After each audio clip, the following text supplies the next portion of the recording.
নমস্কার বন্ধুরা, আজকে নিয়ে চলে এলাম তালের বড়ার রেসিপি, যেটা আমি আমার মায়ের থেকে শিখেছি। শ্বশুরবাড়িতে আমি আসার আগে খুব বেশি ওরা তাল ভালোবাসতো না, কিন্তু এখন আমার হাতের তালের রেসিপি, এই তালের বড়া সবাই খেয়ে খুব প্রশংসা করে।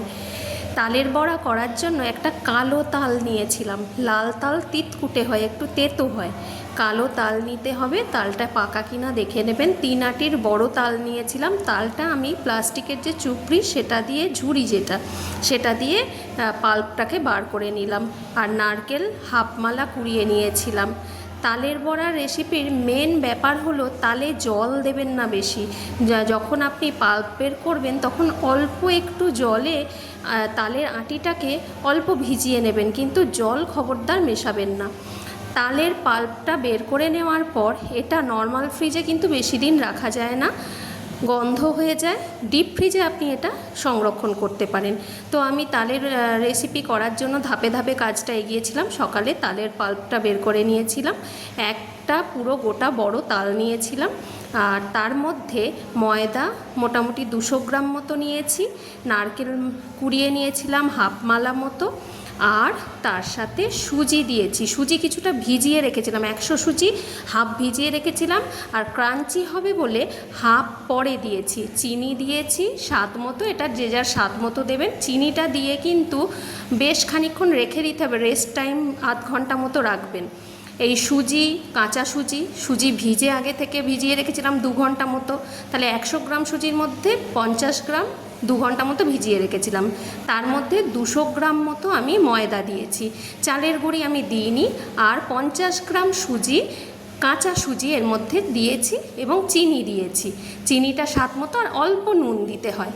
জল একদম খবরদার না। ব্যাটারটা খুব পাতলাও হবে না, খুব ঘনও হবে না। কড়াইয়ে সর্ষের তেল গরম করে নিয়েছি। অনেকে সাদা তেলে করে, আমি সর্ষের তেলে এটা ভাজতেই বেশি স্বচ্ছন্দ করি। আমার মনে হয় টেস্টটা ভালো হয়। সেটা হচ্ছে মৌরি দিতে হবে। মৌরিটা যখন জাস্ট একবার সেই রকম অবস্থায় দিয়েছিলাম। সমস্ত বড়াগুলো ছাড়তে হবে তালের ফুলুরির জন্য। আর সাইজটা একটু ছোটোই ছাড়বেন, বড় বড় হয়ে যায় ফুলে গিয়ে। তারপরে যখন মোটামুটি একটু লালচে লালচে হয়ে আসবে, তখন থেকে তেল ঝরিয়ে ঝরিয়ে তোলা শুরু করবেন। নাহলে কি হবে, কালো হয়ে পুড়ে গেলে আবার তেতো লাগবে। তাই এইভাবে একটার পর একটা আমি দিতে থাকলাম।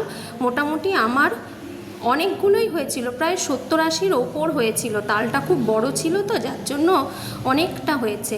আর একদম জল দিতে হয়নি। তাল যখন আমি পাল্প বের করেছি তখন যা জলে একটু ভিজিয়ে রেখেছিলাম, তাছাড়া জল দিতেই হয়নি।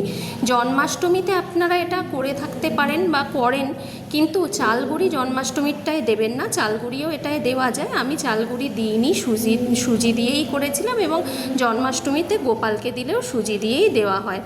আমি এই তালের ফুলুরি করলে গরম গরম খেতে একদম ভালোবাসি না। তখন মনে হয় চিনিটা কম লাগছে, তখন একটু তেতো তেতো লাগে। ঠিক বাসি জিনিসটা এটা অভাবনীয়, অসম্ভব সুন্দর খেতে লাগে, দারুণ লাগে।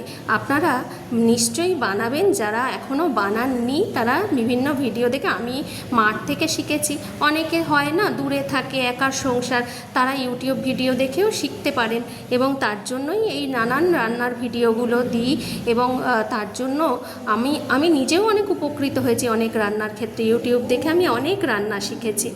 তা কেমন হলো বন্ধুরা জানাবেন, অবশ্যই করবেন। বছরে একবার আমি করি, বছরে একবার তো করি, 2-3 বারও হয়, তবে অনেককে দিতে হয়। তাই এইসব জিনিস একা একা খেতে ভালো লাগে না, অনেককে দিয়ে খাওয়ার মধ্যে মজাটাই আলাদা। দেখুন বন্ধুরা কেমন হয়েছে, আপনারা কমেন্ট করে জানাবেন। আর প্রমোট দোজ আর্ট এখনও যাদের সাবস্ক্রাইব করা হয়নি তারা প্লিজ সাবস্ক্রাইব করবেন। দেখুন এতগুলো হয়েছে, আর কি স্পঞ্জের মতো নরম হয়েছে না। গরম অবস্থায় খেলে ক্রাঞ্চি, পরের দিন খেলে একটু নরম হয়। আর গরম অবস্থায় কিছু সুজিটা যদি বেশি দেন আরও ক্রাঞ্চি হবে। নমস্কার, ভালো থাকবেন সবাই। কেমন?